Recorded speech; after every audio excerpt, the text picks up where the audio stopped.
EAMCET స్ట్రెస్సా? Testonic.ai ని try చేయండి. Free mock test, custom test, AI insights మరియు పర్ఫార్మెన్స్ ట్రాకింగ్ కూడా. Register now. కలియుగంలో ఉన్నాము, రాక్షస రాజ్యంలో ఉన్నాము అని చెప్పడానికి ఈ రాష్ట్రంలో ఈ 12 నెలలు 11 నెలలు ఈ పాలన చూస్తే ఎవరికైనా కూడా ఇట్టే అర్థమవుతుంది. అంతటి దారుణమైన దుర్మార్గమైన పాలన మనం చూస్తూ ఉన్నాం. ఇలాంటి పరిస్థితుల్లో ఇలాంటి రెడ్ బుక్ పాలన జరుగుతూ ఉన్న, రాక్షసులు పరిపాలన చేస్తూ ఉన్న ఈ పాలనలో తెగువ చూపించి నిబద్ధతతో నిలబడి విలువలకు విశ్వసనీయతకు పెద్దపీట వేస్తూ రాజకీయాలంటే అయ్యా చంద్రబాబు నీ మాదిరిగా చేయడం రాజకీయాలు కాదు, ఎంపీటీసీలమైనా కౌన్సిలర్లమైనా మమ్మల్ని చూసి నేర్చుకో, ఇది రాజకీయం అంటే అని చెప్పి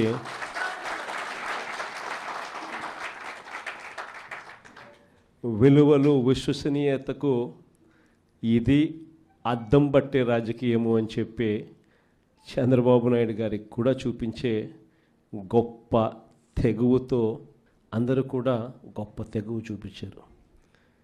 మీ అందరి తెగువకు, విలువల పట్ల, విశ్వసనీయత పట్ల మీరు చూపించిన నిబద్ధతకు మీ అందరికీ కూడా హ్యాట్స్ ఆఫ్ తెలియజేస్తాను.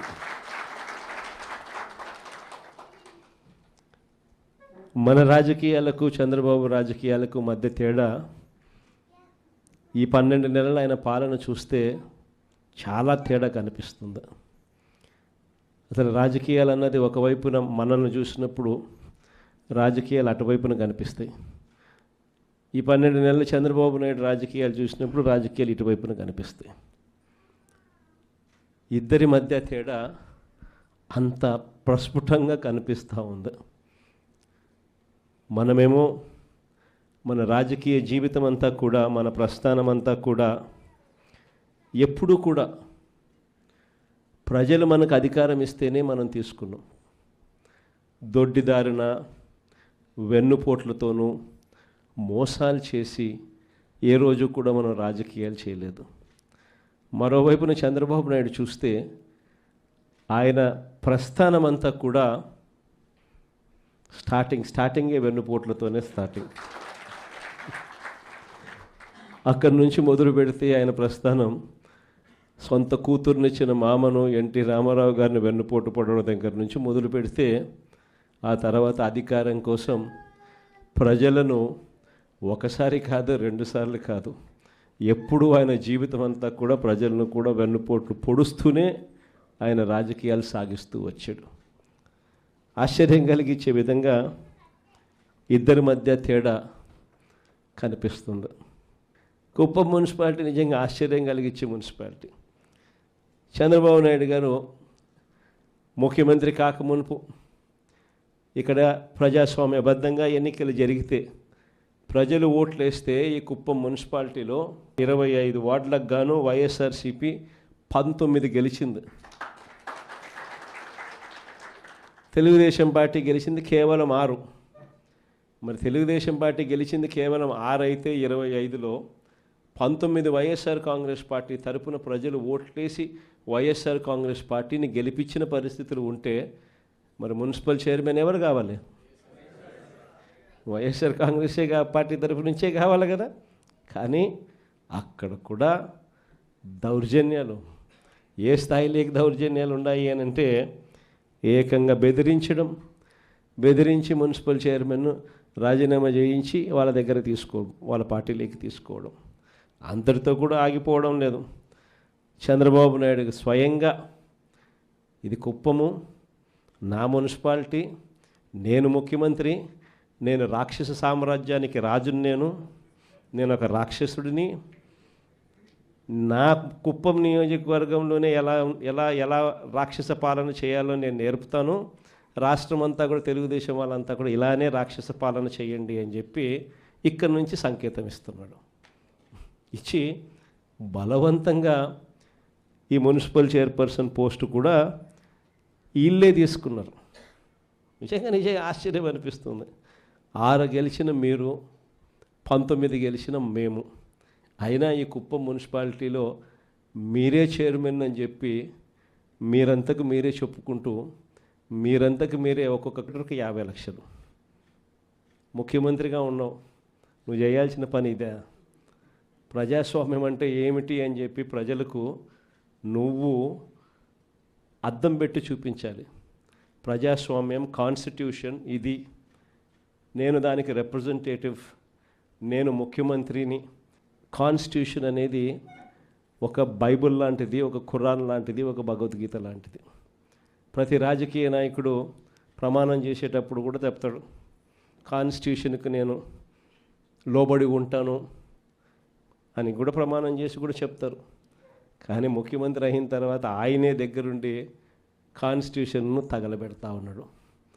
కుప్పం నియోజకవర్గంలో స్వయంగా ఆయనే తప్పుడు సంకేతాలను రాష్ట్ర వ్యాప్తంగా కూడా పంపిస్తూ 19 కౌన్సిలర్లు మనం గెలిచినా కూడా ప్రలోభాలకు, పోలీసుల దౌర్జన్యానికి నిదర్శనంగా నిలబడింది కుప్పం నియోజకవర్గం. ఇంకా ఆశ్చర్యం ఏమిటో తెలుసా, ఇదే కుప్పం, ఈ కుప్పానికి మున్సిపాలిటీ హోదా ఇచ్చింది ఎవరు తెలుసా? మనమే. ఆయన 4 సార్లు ముఖ్యమంత్రి అయినా కూడా ఏ రోజు కుప్పాన్ని మున్సిపాలిటీగా చేయాలన్న ఆలోచన కూడా ఆయనకు రాలా. అరే మున్సిపాలిటీ కదా దేవుడు ఎరుగు, కనీసం కుప్పంలో ఒక రెవెన్యూ డివిజన్ పెట్టే ఆలోచన కూడా చంద్రబాబుకి ఏ రోజు రాలా. సరే రెవెన్యూ డివిజన్ కదా దేవుడు ఎరుగు, కనీసం కుప్పానికి తాగేదానికి నీళ్లు కూడా ఇచ్చింది ఎవరు అని అంటే అది కూడా మన హయాంలోనే. అలాంటి కుప్పంలో ఇలాంటి చంద్రబాబు నాయుడు రాక్షస పాలన చేస్తున్న నేపథ్యంలో ఈరోజు మనమంతా కూడా తెగువ చూపించి గట్టిగా నిలబడిన ఎంపీటీసీలు, కౌన్సిలర్లకు మీ అందరికీ కూడా అందుకనే హ్యాట్స్ ఆఫ్ చెప్తాను. విశాఖపట్నం లాంటి పెద్ద నగరాల్లో ఏం చేస్తూ ఉన్నారు?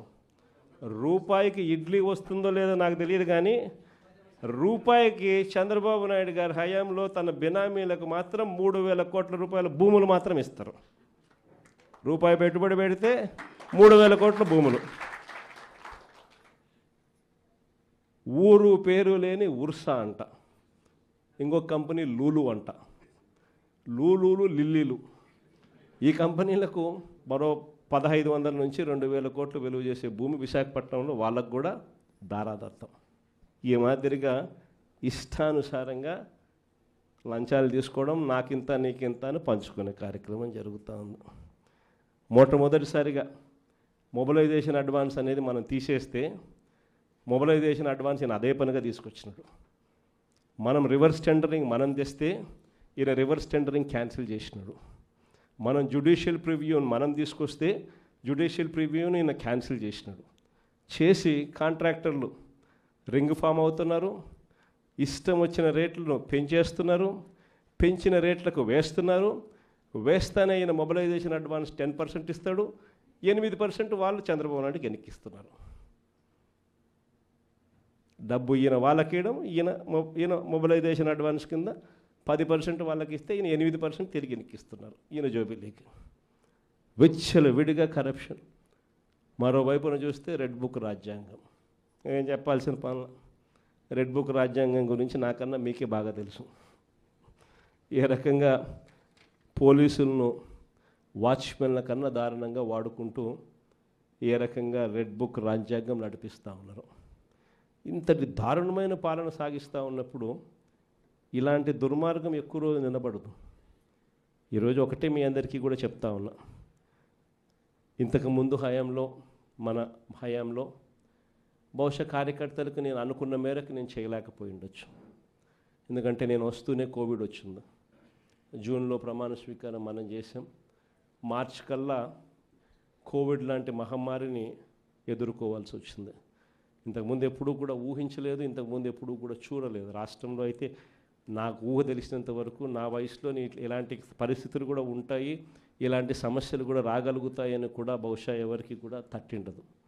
కానీ ఈసారి మాత్రం మీ అందరికీ చెప్తా ఉన్నా, ఈసారి మీ జగన్, మీ బిడ్డ మీరు పడతా ఉన్న కష్టాలను చూశాడు, మీరు చూపిస్తూ ఉన్న తెగువను కూడా మీ బిడ్డ జగన్ చూశాడు. మీ అందరికీ మాట చెప్తా ఉన్నా, నెక్స్ట్ జగన్ 2లో మాత్రం కార్యకర్తలకు పెద్దపీట వేస్తాను అని మాత్రం ఖచ్చితంగా చెప్తాను.